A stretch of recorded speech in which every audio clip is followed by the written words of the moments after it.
टोक्यावर आहे, मी ह्या टोकावर आहे. पप्पा म्हणतो इकडे या. मी म्हणलं ऍह. पप्पा म्हणले इकडे म्हणतोय ना. मी म्हणलं ऍह. मम्मी म्हणते जाऊ दे की हो, एवढं काय हो. अनुज म्हणते काय नाही काय नाही.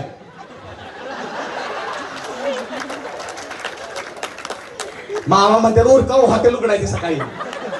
म्हणलं उरका म्हणजे काय ठरवलंय मी, काय उरकायचं नक्की. हा, मी इकडं बसलोय, पप्पा इकडे बसले. एक गोष्ट लक्षात घ्या बाळांनो, एक गोष्ट लक्षात घ्या.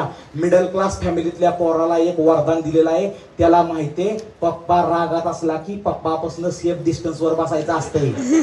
मी सेफ डिस्टन्स घेतलं 3 फुटाचं. प्रिकॉशन साठी एक्स्ट्रा 3.5 फूट घेतलं.